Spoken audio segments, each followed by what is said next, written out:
নমস্কার বন্ধুরা, আমার চ্যানেলে আপনাদের সবাইকে স্বাগত জানিয়ে আজকে আমার ভিডিও স্টার্ট করছি। আশা করি আপনারা সবাই ভালো আছেন, সুস্থ আছেন। আজকে আমি আমার চ্যানেলে যে রান্নাটি শেয়ার করেছি আপনাদের সাথে সেটি হচ্ছে কলমি শাকের তরকারি। প্রথমে কলমি শাকটাকে এখানে ভালো করে কেটে নিয়েছি এবং ধুয়ে নিয়েছি। আমি এখানে এক আটি কলমি শাক ব্যবহার করেছি, আপনাদের যার যতটা প্রয়োজন ততটাই নেবেন। আর এখানে সবজির মধ্যে আমি গাজর, বেগুন, কুমড়ো, আলু, পেঁয়াজ আর রসুন নিয়েছি। আপনারা যেটিকে নিরামিষ করেন তাহলে রসুন আর পেঁয়াজটাকে বাদ দিয়ে আদার ব্যবহার করবেন। তো আর মশলার মধ্যে নিয়েছি 5 ফোড়ন। আপনারা তেজপাতা ইউজ করতে পারেন, কিন্তু আমি এখানে তেজপাতাটা ইউজ করিনি।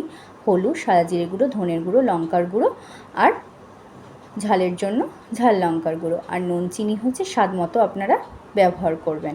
প্রথমে কড়াইতে তেল গরম করে একটু নুন আর একটু হলুদ দিয়ে প্রথমে ডুমো করে রাখা বেগুনগুলোকে দিয়ে হালকা ফ্রাই করে নেব। আমি আগেই হালকা করে ভেজে নিচ্ছি যাতে তরকারিতে দেওয়ার সময় একদমই যাতে ল্যাতপ্যাত না করে, তো যাতে একদম অনেক সময় হয় না যে নরম হয়ে যায়, তো আমি আগেই একটুখানি হালকা ফ্রাই করে নিয়ে ভেজে নিয়েছিলাম লাল লাল করে। তারপর কড়াইতে তেল গরম করে দিয়ে দিয়েছিলাম এখানে 5 ফোড়নটা। আবারও বলছি, আপনারা যদি এখানে তেজপাতা ফোড়ন বা শুকনো লঙ্কা ফোড়ন দিতে চান তো অবশ্যই দিতে পারেন, কিন্তু আমি এখানে পুরোটাই স্কিপ করেছি। 5 ফোড়ন সোমবার দিয়ে আমি এখানে পেঁয়াজটাও দিয়ে দিয়েছি। পেঁয়াজটাকে প্রথমে আপনারা হালকা করে ভেজে নেবেন। প্রয়োজন মতো এখানে নুনও ইউজ করতে পারেন। আমি এখানে নুন দিইনি, কারণ আমার আগেই যেহেতু একটু তেলে নুন ছিল তাই আমি নুনটা দিইনি। আর তারপরে একে একে কেটে রাখা আলু, কুমড়ো, গাজরটা দিয়ে ভালো করে নাড়িয়ে চাড়িয়ে ভাজা ভাজা করে নেবেন যাতে সবজিটা একটু নরম হয়ে আসে। আর আপনারা কিন্তু কখনোই শাকে জল ইউজ করবেন না। শাকে যতটা পারবেন জলটা অ্যাভয়েড করে ইউজ করতে, কারণ শাক থেকে একটা জল ছাড়ে।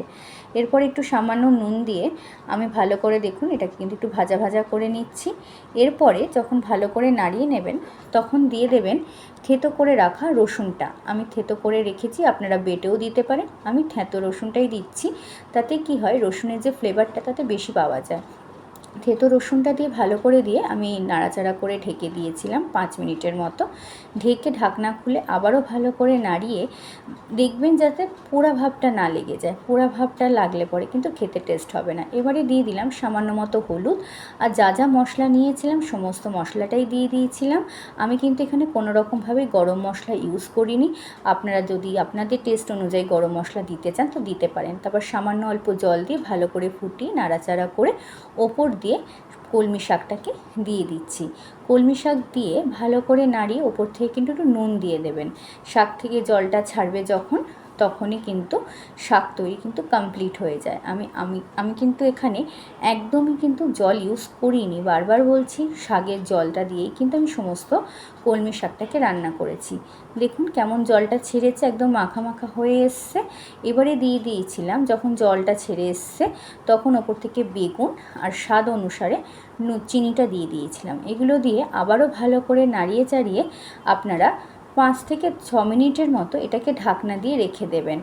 ঢাকনা দিয়ে রেখে দেওয়ার কিছুক্ষণ পরে যখন দেখবেন জিনিসটা হয়ে এসছে তখন কিন্তু আরও ভালো করে জলটাকে টেনে নেবেন যাতে শাকটা না বেশি জল জ্বলে না বেশি শুকনো ভাবটা থাকে। একদম একটা মাখা মাখা যে আমরা শাকটা খাই ঠিক সেই রকম রান্না করবেন। দেখতে পাচ্ছেন এখানে কেমন একটা মাখা মাখা পদটা তৈরি হয়েছে। একদম কিন্তু এরকমভাবেই রান্না করে খাবেন, দেখবেন কিন্তু রান্নাটা একটা অভাবনীয় টেস্ট পাবেন। এবারে দেখুন ভালো করে যখন হয়ে যাবে তখন ভালো করে নাড়িয়ে চাড়িয়ে কিন্তু জিনিসটাকে আপনারা নামিয়ে নেবেন।